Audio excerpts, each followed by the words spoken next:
प्रिय विद्यार्थियों, मैं doctor Sucheta Verma, assistant professor political science, SPC government college Bhim.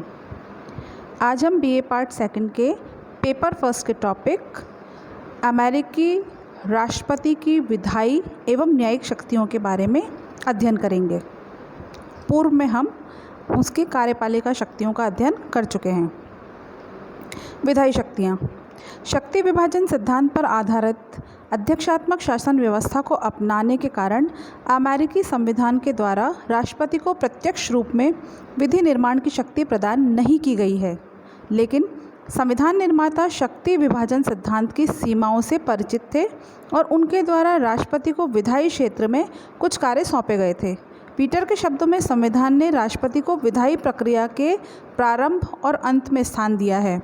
राष्ट्रपति अपने इन कार्यों के आधार पर परोक्ष रूप में विधि निर्माण को प्रभावित कर सकता है और वर्तमान समय में तो राष्ट्रपति के कार्य इतने बढ़ गए हैं कि इनके आधार पर उसे प्रधान विधायक कहा जाने लगा है। विधायी क्षेत्र में राष्ट्रपति द्वारा किए जाने वाले कार्यों का उल्लेख निम्नलिखित है। पहला, कांग्रेस को संदेश भेजना। संविधान में व्यवस्था की गई है कि समय समय पर राष्ट्रपति कांग्रेस को संघ की स्थिति के बारे में जानकारी देगा और उसके विचार के लिए ऐसे सुझावों की सिफारिश करेगा जिन्हें वह आवश्यक और लाभकारी समझे। राष्ट्रपति कांग्रेस को वार्षिक संदेश भेजते हैं। इन संदेशों में देश की सामान्य स्थिति पर प्रकाश डालते हैं, प्रमुख समस्याओं पर कांग्रेस का ध्यान आकर्षित करते हैं और आवश्यक कानूनों के निर्माण की सिफारिश करते हैं। इसके अतिरिक्त ये कभी कभी विशेष परिस्थितियों के बारे में विशेष संदेश भेजते हैं और आवश्यक कानून के निर्माण का सुझाव देते हैं। राष्ट्रपति वॉशिंगटन तथा एडम्स कांग्रेस में स्वयं उपस्थित होकर संदेश पढ़ते थे। जेफरसन ने इस प्रथा को बंद कर दिया और कांग्रेस को लिखित संदेश भेजने लगे। सन 1913 में विल्सन ने कांग्रेस के सामने उपस्थित होने की प्रथा को पुनः प्रारंभ किया। तब से प्रथा बराबर चल रही है। कांग्रेस राष्ट्रपति की सिफारिशों को मानने के लिए बाध्य नहीं है, लेकिन वह उसकी उपेक्षा भी नहीं कर सकती। दूसरा, कांग्रेस के विशेष अधिवेशन आमंत्रित करना। ब्रिटिश सम्राट या भारत के राष्ट्रपति के समान अमेरिकी राष्ट्रपति द्वारा कांग्रेस को साधारण दिनों में आमंत्रित या स्थगित नहीं किया जा सकता, लेकिन कांग्रेस के दोनों सदनों में स्थगन के प्रश्न पर मतभेद होने की स्थिति में वह उन्हें स्थगित कर सकता है। संविधान के अनुसार राष्ट्रपति को यह अधिकार प्राप्त है कि यदि कोई महत्वपूर्ण या अत्यावश्यक स्थिति उत्पन्न हो जाए तो वह कांग्रेस के चलते हुए साधारण अधिवेशन को कुछ और दिनों तक चलाने का अनुरोध कर सकता है। यदि कांग्रेस राष्ट्रपति के अनुरोध से सहमत न हो तो वह कांग्रेस को धमकी दे सकता है कि अधिवेशन की समाप्ति के शीघ्र बाद विशेष अधिवेशन आमंत्रित होगा। सामान्यतः कांग्रेस के सदस्य विशेष अधिवेशन नहीं चाहते और वे राष्ट्रपति की बात को स्वीकार कर लेते हैं। तीसरा, निषेधाधिकार यानी वीटो पावर। राष्ट्रपति की विधायी शक्तियों में सर्वाधिक महत्वपूर्ण निषेधाधिकार की शक्ति है। संविधान में कहा गया है कि सीनेट और प्रतिनिधि सभा में पारित होने के पश्चात विधेयक के कानून बनने के पूर्व संयुक्त राज्य अमेरिका के राष्ट्रपति के पास भेजा जाएगा। राष्ट्रपति को विधेयक पर पूर्ण निषेधाधिकार नहीं वरन सीमित निषेधाधिकार ही प्राप्त है। उसकी निषेधाधिकार की शक्ति के दो रूप हैं। पहला, विलंबकारी निषेधाधिकार यानी कि सस्पेंसिव वीटो, और दूसरा है जेबी निषेधाधिकार यानी पॉकेट वीटो। विलंबकारी निषेधाधिकार सस्पेंसिव वीटो। जब कोई विधेयक राष्ट्रपति के पास हस्ताक्षर के लिए आता है तो राष्ट्रपति उसे अस्वीकृत कर सकता है और अपनी आपत्तियों के साथ उसे उस सदन को लौटा देता है जिसमें से वह प्रारंभ हुआ था। यदि पुनः दोनों सदन 2/3 बहुमत से इसे पारित कर देते हैं तो वह कानून बन जाता है और इस पर राष्ट्रपति के हस्ताक्षर की आवश्यकता नहीं होती। इस प्रकार राष्ट्रपति को निषेधाधिकार मर्यादित है, पूर्ण नहीं। लेकिन इसका महत्व इस दृष्टि से है कि सदा 2/3 बहुमत का मिलना आसान नहीं होता और राष्ट्रपति द्वारा एक बार अस्वीकृत किए जाने पर प्रायः विधेयक समाप्त ही हो जाता है। इसका प्रमाण यह है कि 1789 से 1925 तक राष्ट्रपति ने 600 बार निषेधाधिकार का प्रयोग किया था, जिसमें से केवल 36 बार कांग्रेस द्वारा पुनः पारित हो सके। जेबी निषेधाधिकार। जब कांग्रेस का अधिवेशन चल रहा हो उस समय राष्ट्रपति के पास यदि कोई विधेयक स्वीकृति के लिए आता है तो राष्ट्रपति के द्वारा उस पर अवकाश के दिनों के अतिरिक्त 10 दिन तक विचार किया जा सकता है। 10 दिन के बाद राष्ट्रपति की बिना स्वीकृति के ही वह विधेयक कानून बन जाता है। परंतु यदि इन 10 दिनों में कांग्रेस का अधिवेशन समाप्त हो जाए तो राष्ट्रपति की स्वीकृति न मिलने पर यह विधेयक अपने आप ही निषिद्ध हो जाता है।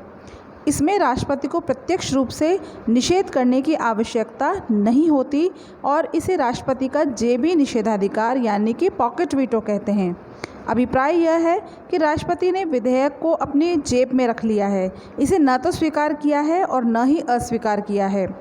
इस शक्ति का महत्व इस दृष्टि से है कि कांग्रेस अपने अधिवेशन के अंतिम दिनों में जल्दी जल्दी विधेयक पारित करती है, परंतु जेबी निषेधाधिकार के कारण ये विधेयक विधि का रूप धारण नहीं कर पाते।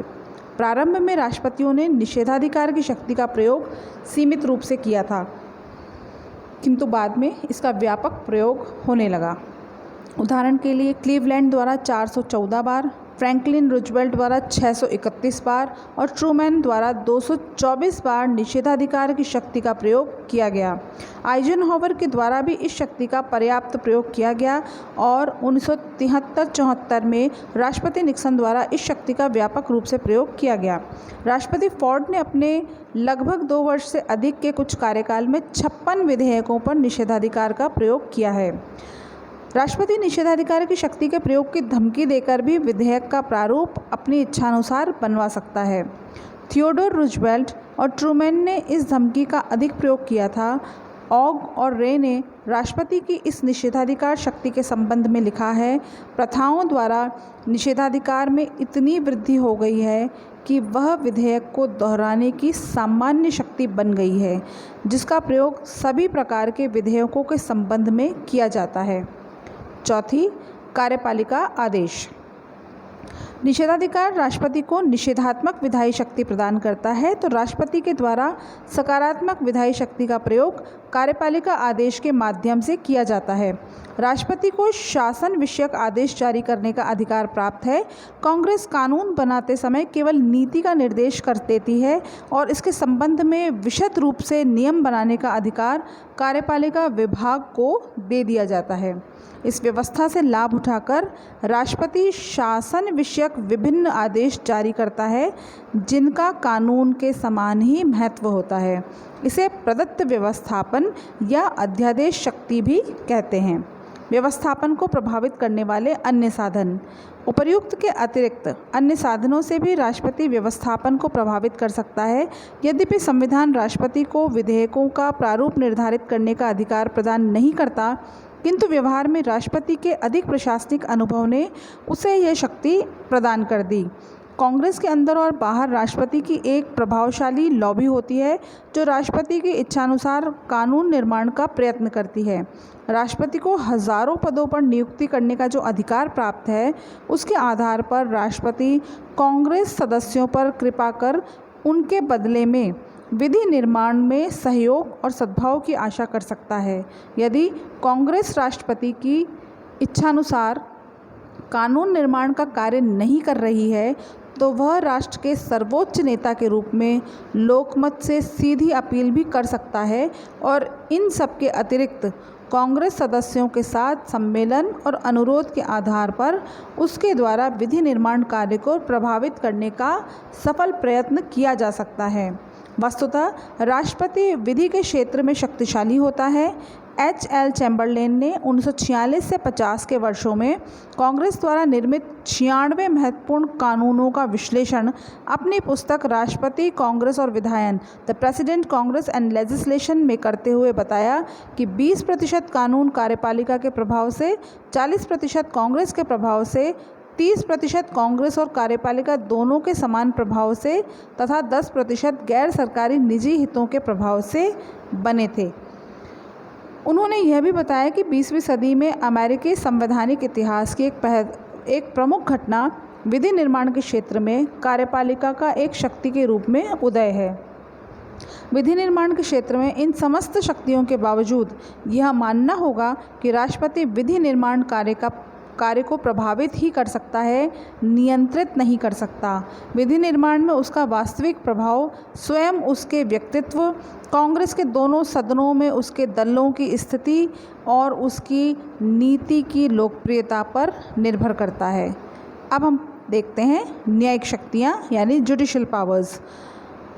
अमेरिकी राष्ट्रपति को न्यायिक क्षेत्र में भी शक्तियां प्राप्त हैं। सीनेट की सहमति से वह संघीय न्यायालय के न्यायाधीशों की नियुक्ति करता है, किंतु वह उन्हें पदच्युत नहीं कर सकता।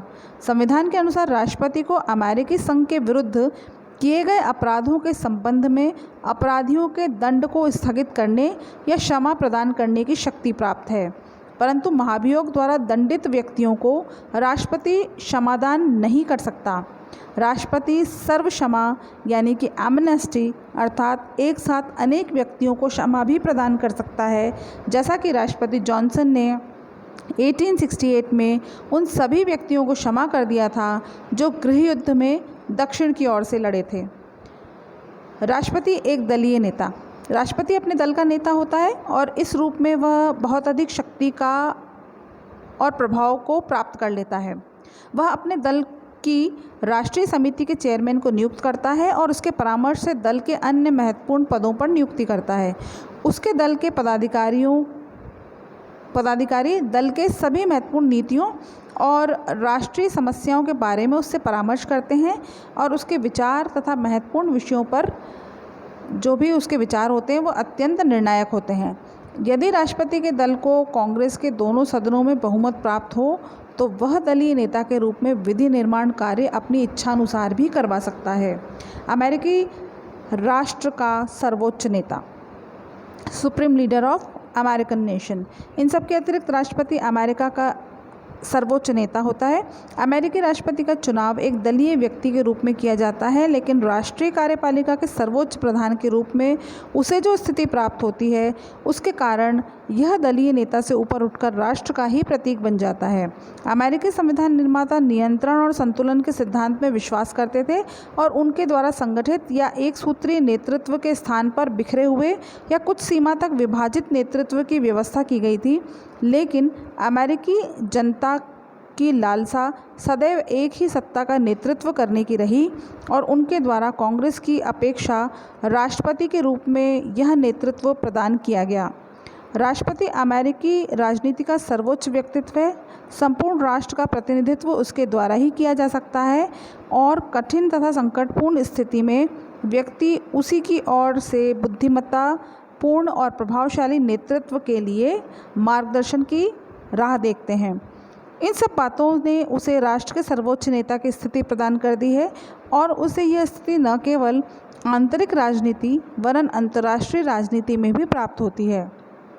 राष्ट्रपति विल्सन ने इस संबंध में लिखा है, समस्त राष्ट्र ने उसे राष्ट्रपति निर्वाचित किया है और उसे ध्यान रखना है कि अमेरिकी राष्ट्र का अन्य कोई राजनीतिक प्रवक्ता नहीं है, केवल उसका उद्घोष ही राष्ट्रीय होता है। उसे एक बार देश का विश्वास और प्रशंसा जीत लेने दो और कोई अकेली शक्ति उसका सामना नहीं कर सकती। कई शक्तियों का संगठन भी उसे सरलता से नहीं हरा सकता। उसकी स्थिति राष्ट्रीय हो जाती है। वह किसी एक निर्वाचन क्षेत्र के प्रतिनिधि न होकर समस्त राष्ट्र का प्रतिनिधि होता है। लेकिन वास्तविक स्थिति बहुत सीमा तक राष्ट्रपति के अपने व्यक्तित्व पर भी निर्भर करती है। कूलिज और बुचानन जैसे औसत व्यक्ति राष्ट्रपति की संवैधानिक स्थिति का संकुचित रूप ग्रहण करते हुए राष्ट्रीय राजनीति में एक साधारण भूमिका निभा पाते हैं। वहीं लिंकन, वुडरो विल्सन और फ्रैंकलिन डी रूजवेल्ट जैसे शक्तिशाली व्यक्ति जीवन के सभी क्षेत्रों में राष्ट्र को शक्तिशाली नेतृत्व प्रदान करते हैं। संकट काल में तो राष्ट्रपति पद की कोई सीमाएं ही नहीं रहती हैं। मुनरो लिखता है कि युद्ध काल में राष्ट्रपति की शक्तियां उतनी ही अधिक हैं जितनी नेपोलियन या ओलिवर क्रोमवेल की थी, लेकिन सामान्य काल में राष्ट्रपति एक तानाशाह की भांति नहीं वरन एक प्रजातंत्रात्मक राज्य के सर्वोच्च प्रधान के रूप में कार्य करता है।